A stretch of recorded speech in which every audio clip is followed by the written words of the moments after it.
The evil demon comes to us from Descartes.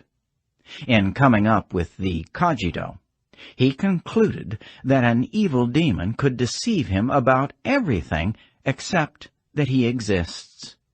He has to be correct about the fact that he exists in order to be deceived by an evil demon. So that's the one thing an evil demon couldn't deceive him about. Descartes' evil demon was an expository device. But could there really be such a thing? And is it possible that we live under its sway? An amusing point to make about a mind-link virtual reality like we see in The Matrix is that we are probably, as of this writing, within a few decades of being able to feed a digital reality into a living human brain.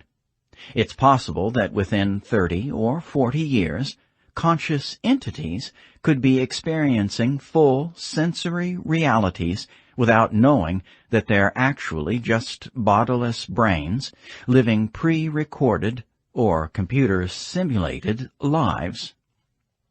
But where would the computer acquire the actual source material from which to render artificial realities? Probably from the decades of digital recording prior to the creation of the MindLink technology, meaning that right now, as I write this, we are living in the narrow band of time from which the data for compiling artificial realities will be harvested.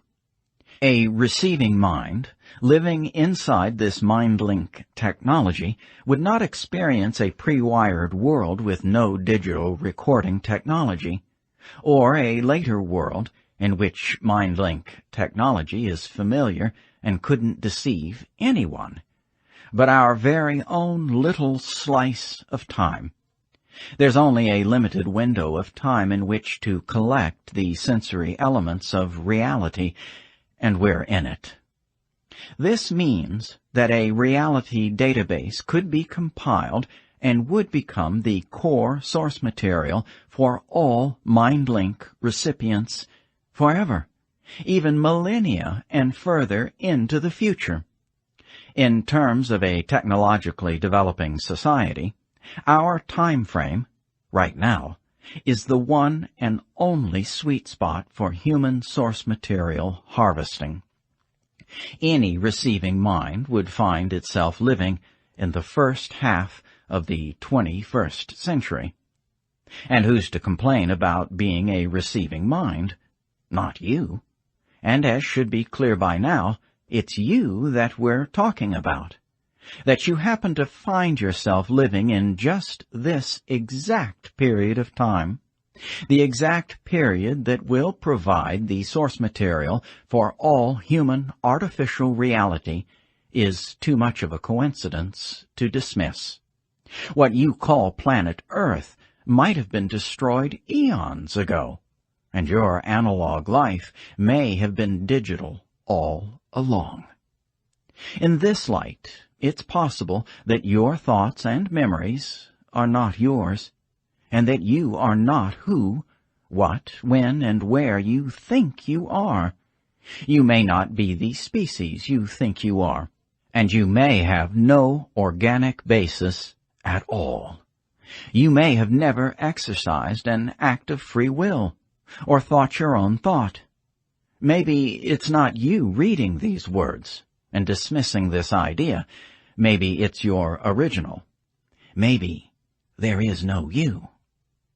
The most likely scenario is not like The Matrix, where each mind is a separate individual inhabiting a shared computer-generated environment. From IT's perspective, that's a terrible and pointless computing nightmare.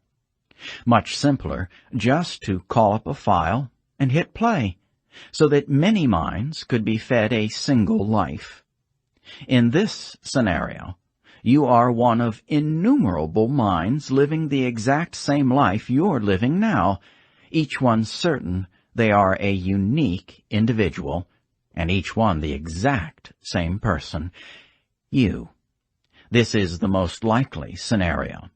You have no body, just a brain, and instead of a spinal cord and sensory receptors projecting an external world into your internal screen, you have a cable connecting you to a media player, the digital version of Descartes' evil demon. According to some, it's not just possible, it's probable. Oxford professor of philosophy Nick Bostrom's paper, Are You Living in a Computer Simulation?, concludes that one of three possibilities must be the case. 1. Humans do not survive long enough to create and run ancestor simulations. 2. Even if they do, they might choose not to. 3. If not one or two, then any entity with our general set of experiences is almost certainly living in a simulation. Bostrom states, If we are living in a simulation, then the cosmos that we are observing is just a tiny piece of the totality of physical existence. The physics in the universe where the computer is situated that is running the simulation may or may not resemble the physics of the world that we observe.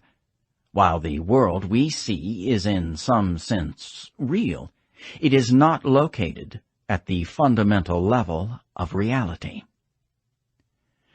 Who are the overlords of this little scheme? The people one turtle up. Who's minding the minds? And how can they be sure that they themselves are not swimming in an upstream technology? They can't. Bostrom continues, It may be possible for simulated civilizations to become post-human.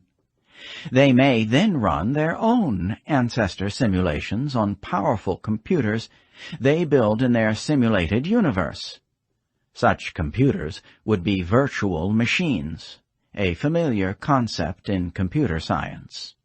Virtual machines can be stacked. It's possible to simulate a machine simulating another machine, and so on, in arbitrarily many steps of iteration.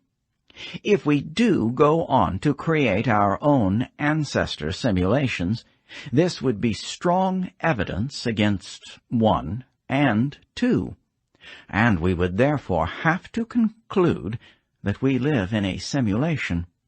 Moreover, we would have to suspect that the post-humans running our simulation are themselves simulated beings, and their creators, in turn, may also be simulated beings. Reality may thus contain many levels.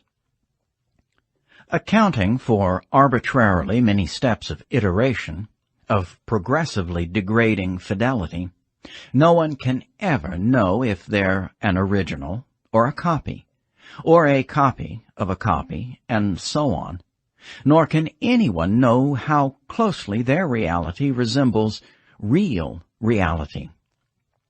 Bostrom takes his evil demon scenario further. In addition to ancestor simulations, one may also consider the possibility of more selective simulations that include only a small group of humans or a single individual. The rest of humanity would then be zombies or shadow people, humans simulated only at a level sufficient for the fully simulated people not to notice anything suspicious. Meaning that you could be here all by yourself.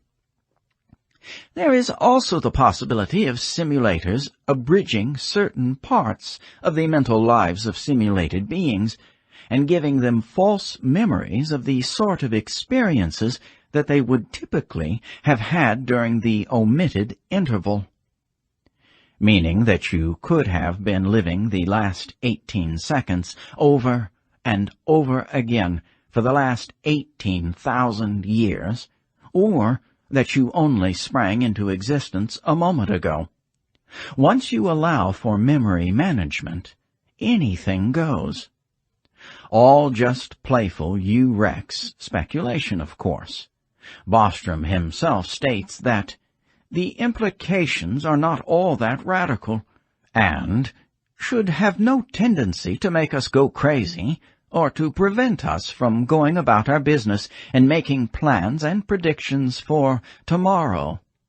But anything that helps us disrupt our belief in the reality of reality is a step in the right direction.